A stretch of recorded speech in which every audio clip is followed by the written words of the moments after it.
Emma's need for privacy had propelled her far from her family. Today's workshop. Emma was private. When I look back, she was private. What you doing? From the day she was born in a lot of ways. What you got there? Working on the Private Flannel and proudly sorting independent. box In fact, Emma hadn't for spoken with her mother in quite some time. kittens. But on November 24th, shortly before Emma would disappear, Shelley remembers being woken Nice. up by a phone call in the middle of Nice. the night. Very nice. What do you got here? And she was in tears. More supplies. Oh, her apron. Oh, the apron. Very nice apron. Absolutely, honey. You could always come home here. You always have a home. The next day, Emma called back, telling her mother, "I don't know if I can face you." It turns Nice. out Emma was living in a women's shelter. And me. I'm working on this over here. Back and forth until Shelley unilaterally decided to fly to Victoria. I just thought my instincts have been telling me right from day one. This is not just a momentary lapse of strength. Making an organizer box. Cadence. Shelley arrived on the evening of November 28th, but Emma was nowhere to be found. That was the last day anyone saw her alive. When we return, the secrets that Emma left behind. She's missing.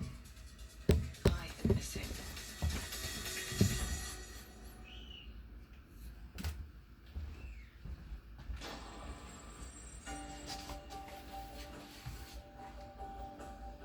It was November 28th, 2012. Emma Filipoff walked off into the night and simply disappeared. Victoria police opened a missing persons investigation. The clock was ticking. Police immediately got hold of this security camera video from the Victoria YMCA, recorded 5 days before her disappearance. Emma was there to take out a membership, but watch her closely as she exits and re-enters the building. She goes in and out the door 6 times within minutes.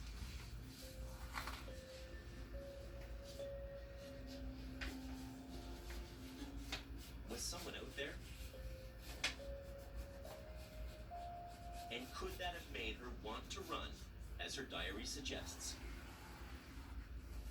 There is the promise of flight, and I lay in fear somehow, somewhere, sometime. Fear crept in. She's missing. I am missing.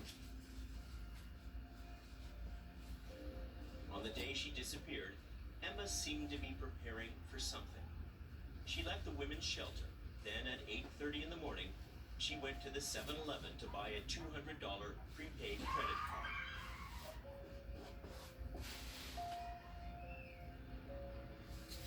We showed you earlier how she returned to that same store later in the evening to buy a cell phone. She never owned one before, so why now? When she finally left the store, she caught the eye of a young man who had met her once before. He noticed she was standing by a crosswalk but wouldn't cross the street. She kept looking all around her, to the point he asked if someone was following her. Dennis Quay stayed with Emma for about 30 minutes, fearing something was wrong. He then ducked into a restaurant and called 911 and waited until 2 officers showed up. Sometimes I wonder too, like, should I just like stay a little bit longer and see what happens with the police, like whether they take her away or not? Like, I just assumed that they were gonna take her. That was nice of him. Police found Emma by the Empress Hotel, Got a good intuition. shoeless, and started asking questions. Where are you going? You're not wearing shoes. Her response was, I'm working through some things right now. I'm just going for a walk, and then I'm going to go to a friend's house. Sergeant Jamie McRae is leading the investigation into her disappearance. They asked her some fairly pointed questions about her well-being. Are you feeling depressed or sad? And she said no, she wasn't. They asked her very specifically, are you feeling suicidal at all? Are you feeling not healthy? And she said no, and they also asked her about feeling homicidal, or were you feeling like you could do something to somebody else? And she said no. The police said their hands were tied so they let her go on her way. But Shelley Philippoff says the officers should have used their common sense. They just let her go off into the night. Well, what happens to a person who's that vulnerable, who's wandering around in the night? Truck drives by, she hitchhikes or doesn't, the truck pulls over and says, it's midnight, there's this woman. Emma's But that's her longtime right friend to be Marie out there. Flanagan agrees. The right thing. Emma is beacon and has always drawn the most wonderful and the creepiest people to her.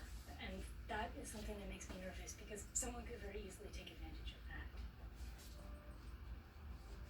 But Emma's own words, a journal entry they uncovered, would lead police in a new direction. Maybe it was suicide. To everyone. From dead No Emma. more. Hello. Do we have more? I figure someone will be on this computer at some point and will read this. Okay. So I'm dead. Floating about on energy or not. Watching dying stars, reviving stars, and dreaming milky dreams and shadow dancing on your timelines or whatever. Good luck, every heart. I love you. M. I can honestly say that I really do not believe that Emma took her life. There were times that she loved life more than anything. I don't believe it, Mark, for a second. The mom isn't Not the for a man. second. Yeah. It's like Well, it's new. no surprise her own mother won't believe Emma committed suicide.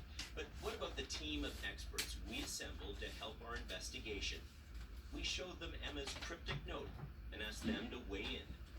This does not look like a suicide. No. There's no specificity, there's no planning, so all the elements that we'd look at if we're concerned about a person that we may have to intervene because we're concerned they're either gonna attempt to harm themselves or are suspicious they might try and end their lives. We don't see any of that. Right. I agree with Mike here. There's nothing in it that reflects a suicide note at all. However, Victoria police pursued the suicide theory, sending divers into the harbor 3 times to look for her body, weeks after she Just in case. disappeared. But would her body have been swept out to sea by then? Did police miss their chance in finding Emma? Well, not in the opinion of our search and rescue specialist, Martin Caldwell. If she did go in the water at that location in the harbor, she would be found either very close to the harbor itself or on the shoreline, the maps on the shoreline, within maybe perhaps a kilometer, but certainly 2 or 3, maybe 5 kilometers from the shore. And no one's reported either from a boat or from the shoreline a body being washed up on the shore. If not suicide, then what? Emma's parents had their own theory. It involved this man, Julien Couillard, who first met Emma in the summer of 2011 back in Perth, Ontario. And did you find yourself falling for her? Yes, absolutely. Couldn't help it. But Emma wasn't interested. She left Perth for the West. Couillard had repeatedly called her home in the hope of talking to her again. Then he sent this apologetic email to Emma's dad, James.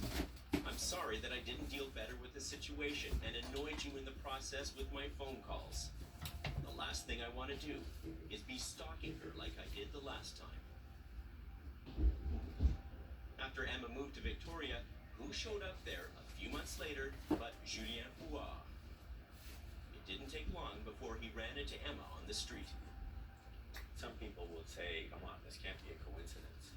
There's someone that won your heart in Perth, who leaves, and then all places you decide to go, it's the one place in the world where she is. And that's just a coincidence? Yeah, the odds are amazing.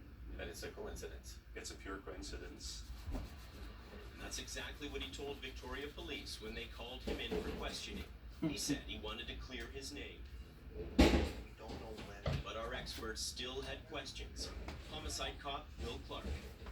The one guy that stuck out in my mind was all the way from down east out to Victoria and happens to run into her. That I don't believe in coincidences like that.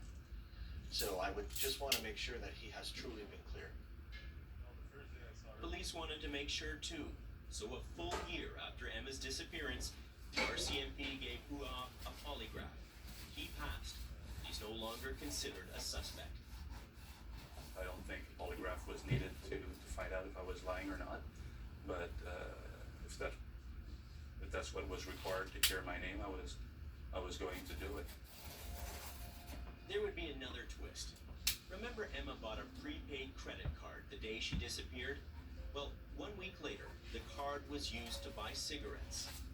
Police traced it to a man who said he found it near this trail outside Victoria.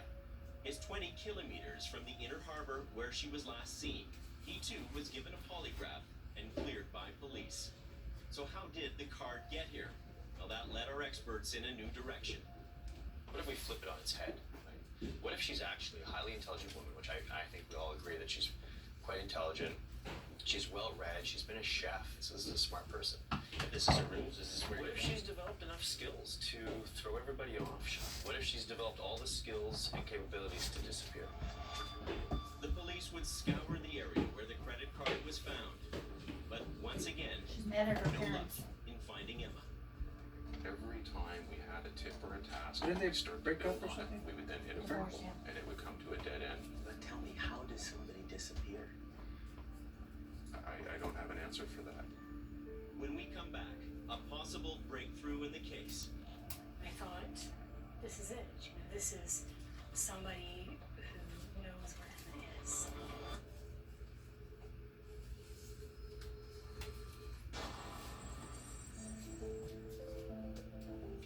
To her family and friends, 26-year-old Emma Filipov was the girl next door, growing up in rural Ontario with nothing ahead of her but hope. But in 2012, she would join the ranks of a growing part of our population, the missing. Well, the sad reality in Canada is there are thousands of Emmas out there. Every year, police receive some 60,000 reports of missing people. What? Most cases are solved within 48 hours. Most, but not all. Those stubborn, seemingly unsolvable cases led the RCMP to turn to the public for help. The RCMP has a dedicated unit in Ottawa to deal with those stubborn cases. Their newest tool is a website called Canada's Missing. These are missing adults. And it says why abducted by stranger, accident, wandered. RCMP Sergeant Lana Prosper oversees the site. We're talking about 60,000 reports. In a given year. That's huge. It's huge. It's a huge number. People are encouraged to view profiles of the missing on the site and send police any tips. They have that for Cook County. On any given day in this country, there are about 6,000 missing The Canadians. Eminence office Just will take also a look post at the RCMP's public pictures of dead website. bodies and see if you recognize It's a them. heartbreaking For collection of those? shattered families. Fathers, Quite graphic. daughters, somebody's sister, somebody's friend, They actually show all you the face vanished of the without person. a trace. And Like Emma. identifying marks like tattoos, scars, and all that kind of stuff. Okay, show me. Where they were found dead. Yeah, please. So we can go back up here. It shows different I pictures of what started Emma it, I would think, look in like, like right? 2000. And that's what people need to see. But time 2009. is an enemy, as appearances can change, complicating the search. Emma has a chameleon-like ability to alter her looks with just the twist of her hair. Prosper says at this stage of the investigation, police desperately need a lucky break. A tip from the public. That's really usually what does it. In those longer term cases that we've seen at the National Center and other law enforcement agencies will tell you the same thing. Emma's mother has followed a tip to Vancouver, a possible sighting. Her name is Emma. She went missing from Victoria. It gives her hope against a growing reality. Can I give you a post you know they've seen them all around and Leads have gone cold. There are no new clues in the investigation. She's my daughter.